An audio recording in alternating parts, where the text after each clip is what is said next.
Like start with up in Let's go right Any to the question? firing line.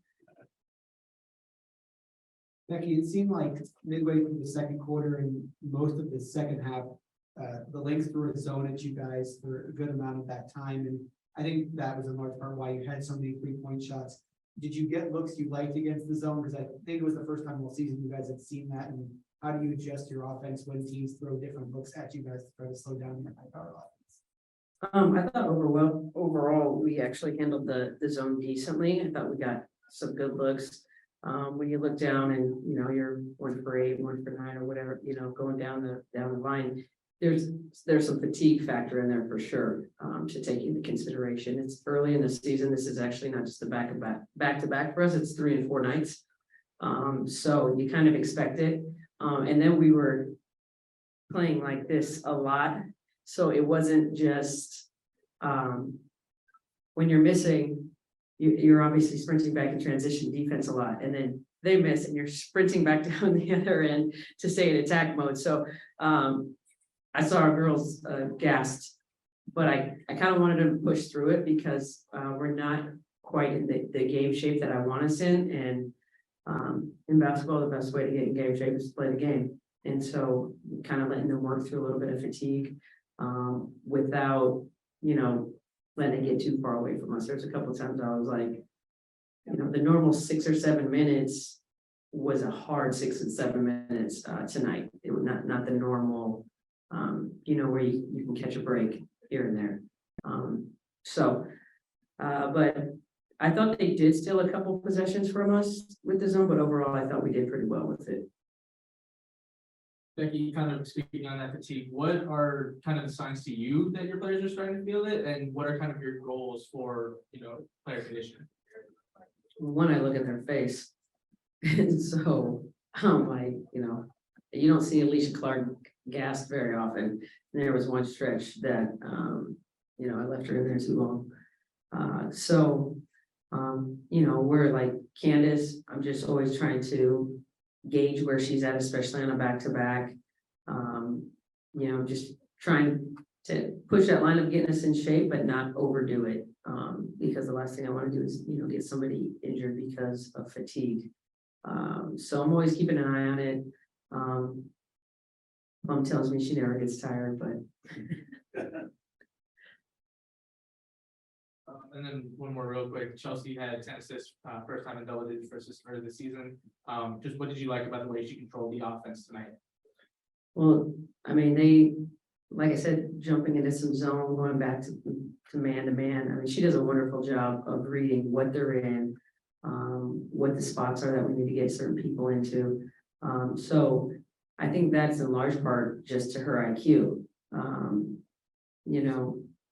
They go zone, she got us into a zone offense, they were in man, and they switched it up frequently. So I just that was just her in, I would say, analyzation mode,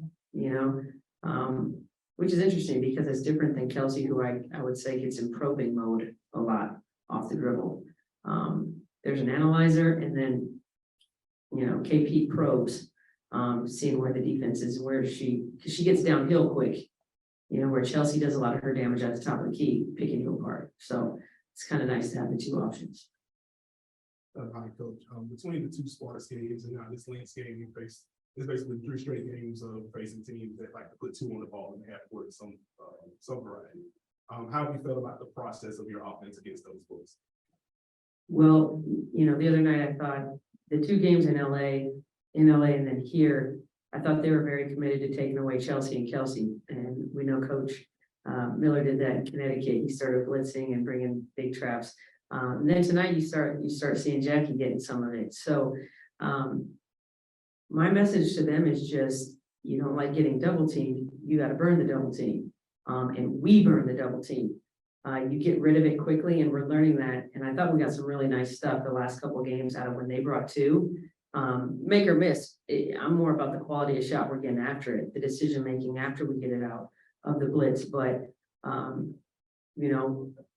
everybody's got to play the right way. And I think one thing that teams are willing to gamble on us is our selfishness. Okay, we're gonna bring two, let's see if they're gonna get rid of it, and by and by, I think everybody's been getting rid of it, and we're making them pay in other ways. So you put two on the ball, it's a little bit of pick your poison, but who's ever been handling, whether that's been Plum, Chelsea, Jackie, the ball is getting out quick, and we're playing downhill now against numbers. And that was actually kind of leading into my next question. You said last season that this group hits another level when KP expands her willingness to pass. I think Minnesota cut the lead down to 8 on 2 separate occasions in the third quarter. She actually assisted on those back-to-back threes by Jackie. Kind of how did that manifest itself tonight? Well, you know, we talk a lot about Chelsea and her analytic, how she reads pick and rolls and doing this. But KP is a huge part of our offense, not only because of her shooting, but her ability to get downhill. Jackie's someone who gets downhill a little bit more to score it. KP gets downhill and is making decisions on the fly. Do I have an angle to the rim or am I kicking out? And I think if you go back and look at her progression, we call them rim reads. Her progression on rim reads, she's pretty off the charts right now. She gets downhill and she's finding people that are just, you got to load up. Like I said, you're going to pick your poison, but I mean, I'm not comfortable. I would not be comfortable leaving any of our shooters out there on a night in and night out basis. I think we got pretty good shooters, especially when they're open. That you referred to the 3 games in 4 nights, obviously last night, first home game of the season, a lot of emotion with the ring ceremony. What does this say about your team here early on? It's early on in the season that you can come out, you know, on a back-to-back situation and get a win like this, even with both Candace and Kelsey not having great games. What do you think this says about your team around the season? Well, it kind of tells me that we have a silly team, but a mature and competitive team. They know how to have a good time, but they also know how to buckle in and play when the lights go out or come on. Sorry. Hopefully we turn the lights off soon as I need it. No, they handle, you know, it's success. A lot of times is easier or harder to handle than failure. So we've had a lot of success. We have a big night last night. You know, I'm thinking, okay, this is a classic like letdown game.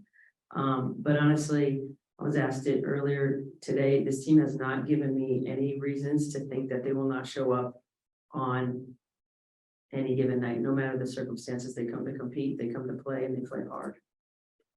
Thanks a lot, Coach. We'll let you go. The Aces are headed out on a 4-game road trip to Atlanta, Indiana, and 2 games in Connecticut.